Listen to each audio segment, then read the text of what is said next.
இன்னைக்கு காயல் சமையல் பகுதியில் நம்ம பார்க்க போகிறது ஒரு ப்ராடக்ட் ரிவ்யூ. ஹவுஸ் டூர் போடும்போது நிறைய பேர் சொல்லியிருந்தீங்க, இந்த மினி கிரைண்டரோட யூஸ் எப்படி இருக்குது, என்ன ஏது அப்படின்னு கேட்டிருந்தீங்க. ஸோ அதுக்கான வீடியோ இன்றைக்கி பார்க்கலாம் அப்படின்ட்டு தான் போட்டிருக்கேன். ஸோ நிறைய காய்கறிகள் எல்லாமே இருக்குன்னா அது ரொம்ப ஈஸியாக கட் பண்ணக்கூடியது. நிறைய ப்ராடக்ட் சாப்பர் மார்க்கெட்டில் கிடைச்சாலும் இப்போ மினி கிரைண்டர் எப்படி யூஸ் ஆகுது அப்படின்றத மட்டும் நம்ம பார்க்கலாம். இது நீங்கள் ஹோம் அப்ளையன்ஸ் ஷாப்லேயும் வாங்கலாம், இல்லைன்னா ஆன்லைன்லேயும் நான் லிங்க் கீழே கொடுக்குறேன் பாருங்கள். ஸோ நிறைய பிராண்டில் இது இருக்கு. மினி கிரைண்டர்னு சொல்லுவாங்க, மினி மிக்சர் அப்படின்னு கூட சொல்லுவாங்க.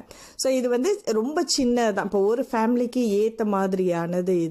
இது நான் வாங்கினது ஆஸ்ட்ராவில் வாங்கினேன். இது நான் வாங்கி கிட்டத்தட்ட 6-7 வருஷத்துக்கு மேலே இருக்குது. நல்லாவே யூஸ் ஆகிட்டுருக்கு. அதாவது வெஜிடபிள்ஸ் கட் பண்ணுறதுக்கும் சரி, இந்த கறி இந்த கபாப்ல ஐட்டம்லாம் பண்ணுறதுக்கு இந்த இது ரொம்ப நல்லா இருக்குது. ரொம்ப ஜூஸியாகாமல் கரெக்டான பதத்தில் நமக்கு அரைச்சி கொடுக்குது. ஸோ இது பார்த்திங்கன்னா சின்ன மினி கிரைண்டர் மாதிரியே இருக்கும். அதுக்கு நம்ம கிரைண்டருக்கு மேலே வைக்கக்கூடிய ஒரு பவுல் மாதிரி, அதே மாதிரியே பிளாஸ்டிக்கில் தான் இருக்குது இது. ஸோ கிரைண்டர் மாதிரி நடுவில் நம்ம கரெக்டாக அதை பார்த்து ஃபிக்ஸ் பண்ணணும்.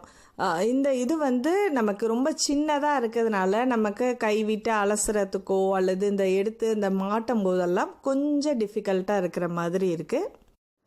ஸோ வரிசையாக ஃபஸ்ட்டு நம்ம அந்த நடுவில் இருக்கிற அந்த கம்பிக்கு நடுவில் பவுலை உள்ளே வச்சுட்டு அதுக்கப்புறம் நம்ம அந்த கட்டரை உள்ளே வச்சு கரெக்டாக ஃபிக்ஸ் பண்ணி இதை லாக் பண்ணிடணும்.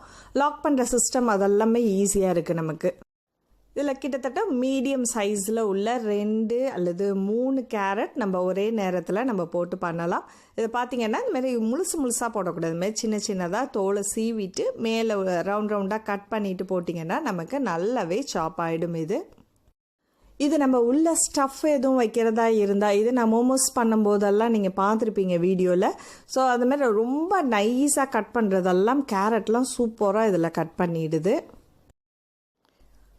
ஸோ அதை எடுத்துகிட்டு நம்ம தனியாக பவுலில் வச்சுக்கலாம். ஏன்னா இப்போ சின்னதுன்றதுனால நமக்கு கொஞ்சம் எடுக்கும்போது கொஞ்சம் கஷ்டமாக இருக்கிற மாதிரி இருக்கும். ஸோ அதுக்கப்புறம் எடுத்துகிட்டு ஃபிக்ஸ் பண்ணி அதுக்கப்புறம் பிளேடை உள்ளே போடணும். இப்போ ஏன்னா நம்ம பிளேடோடு எடுத்தோம்னா சேஃப் கிடையாது அது. இப்போ ஆனியன் அதுவும் இப்போ நான் நறுக்கி காமிக்கிறேன், அதுவும் சூப்பராக கட் பண்ணுது.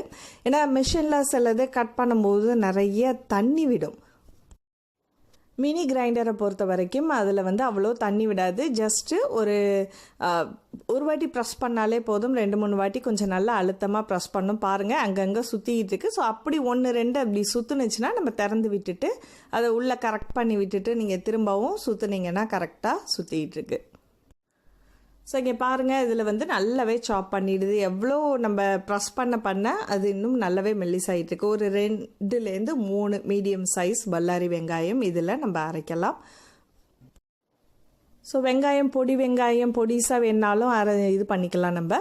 ஸோ மெயினாக நம்ம இப்போ வடையோ கட்லட் அந்த மாதிரியான ஐட்டம் பண்ணும்போது நிறைய வெங்காயம் சேர்ப்போம். அதுக்கு உட்காந்து அரிஞ்சிட்டு இருக்கிறதுக்குள்ளே நமக்கு டைம் ஆகிடும். ஸோ அதுக்கு பதிலாக இந்த மாதிரி நம்ம கிரைண்டரில் யூஸ் பண்ணோம்னா ரொம்ப ஈஸியாக இருக்கும். நல்ல பொடிசாகவும் கட் பண்ணி எடுத்துது. இப்போ இதில் சாஃப்டான ஐட்டம் மட்டும் கிடையாது, பீட்ரூட் அப்புறம் உருளைக்கிழங்கு அந்த மாதிரியான ஹார்டான கொஞ்சம் இதையும் கூட நம்ம கிரைண்ட் பண்ணலாம். இதில் கொடமிளகா இப்போ உள்ள ஸ்டஃப்புக்காக நம்ம கொடமிளகாவை நல்லா நைஸாக தான் கட் பண்ணுவோம். மற்றபடி ஃப்ரைட் ரைஸ்க்கோ அல்லது வேறு எதுக்காக கிரேவிக்கெல்லாம் போடும்போது நம்ம முழுசாக தான் போடுவோம். அதுலேயும் இப்போ 1-2 இந்த மாதிரி கிடந்துச்சுன்னா நம்ம திறந்துட்டு ஒரு வாட்டி அதை அட்ஜஸ்ட் பண்ணி போட்டோம்னா நல்லாவே கிரைண்ட் ஆகிடுது. இது நான் ஸ்டஃப் பண்ணுறதுனால எல்லாத்தையுமே பொடிசாக கட் பண்ணி எடுக்கிறேன். ஸோ இதெல்லாம் ஓகே. இப்போ ஆனால் நாரில் உள்ள இந்த பீன்ஸு அவரைக்காய் அதெல்லாம் கட் பண்ணுமா அப்படின்னு பார்த்தீங்கன்னா அது கொஞ்சம் கஷ்டம்தான் அது. ஏன்னா அதில் நார் அதிகமாக இருக்கிறதுனால எவ்வளோ தான் எடுத்துகிட்டு போட்டாலும் அது நம்ம கையில் கட் பண்ணுற மாதிரியோ அல்லது வேறு ஏதாவது சாப்பரில் கட் பண்ணுற மாதிரி எனக்கு தெரியல. இது கொஞ்சம் முழுசாக அது பார்க்குறதுக்கு நல்ல ஷேப்லேயும் இல்லை, அது ரொம்ப ஒரு மாதிரி தண்ணி விட்டுடுது. ஸோ பீன்ஸ் அவரைக்காலாம் இதில் போட முடியல.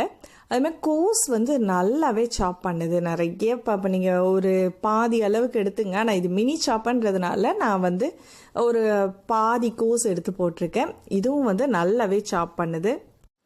இதோட விலை வந்து 1000 சொச்ச ரூபாய்க்குள்ளே வாங்கினேன் நான். இப்போ நிறைய ஆன்லைன்லேயும் இருக்குது, ஒவ்வொரு பிராண்ட்லேயும் வச்சுருக்காங்க. ஸோ உங்களுக்கு விருப்பப்பட்டதை நேரடியாக நீங்கள் போய் கூட பார்த்து வாங்கலாம். அதே மாதிரி ஆன்லைன்லேயும் நீங்கள் செலக்ட் பண்ணுறதுக்கு நிறைய பிராண்டு இருக்குது. ஸோ உங்களுக்கு ஏற்ற மாதிரியானதை நீங்கள் இதில் பார்த்து வாங்கிக்கலாம். இதில் விட சைஸு பெருசும் கிடைக்கிது உங்களுக்கு. சின்ன ஃபேமிலினா இந்த அளவுக்கே நமக்கு போதும். ஆனால் இந்த பாருங்கள், நம்ம எடுக்கும் போதெல்லாம் அந்த கையில் தட்டுப்பட்டுக்கிட்டு இருக்கு அந்த நடுவில் உள்ள அந்த ஸ்டிக்கு மாதிரி இருக்குது பாருங்கள், அதுதான் வந்து நமக்கு கொஞ்சம் டிஸ்டர்பன்ஸாக இருக்கிற மாதிரி இருக்குது. வாஷ் பண்ணுறதுக்கும் கொஞ்சம் சிரமமாக இருக்குது. மற்றபடி எல்லாமே வந்து ரொம்ப நல்லா சாப் பண்ணுது.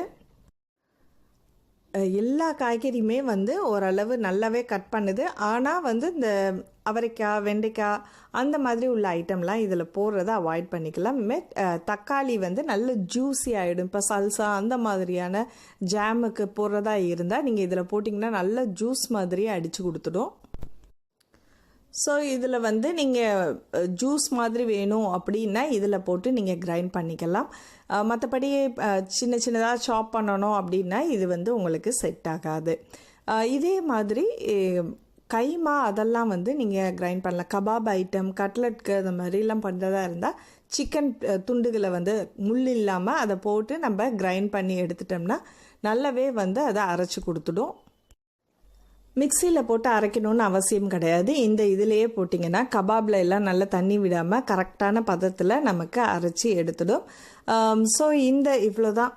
ஸோ இதோட யூஸ் நீங்கள் பார்த்துருப்பீங்க. உங்களுக்கு பிடிச்சிருந்துச்சுன்னா நீங்கள் உங்களுக்கு விருப்பப்பட்டால் வாங்கலாம். எனக்கு நல்லா தான் இருக்குது. ஸோ இந்த ப்ராடக்ட்டை நான் யூஸ் பண்ணிகிட்ருக்கேன். ஸோ இந்த வீடியோ பற்றின கருத்துக்களை என்கிட்ட ஷேர் பண்ணுங்கள். ஏதாவது டவுட்ஸ்னால் கமெண்ட் பகுதியில் கேளுங்க. அடுத்த ஒரு இன்ட்ரெஸ்டிங்கான வீடியோவில் சந்திப்போம். நன்றி.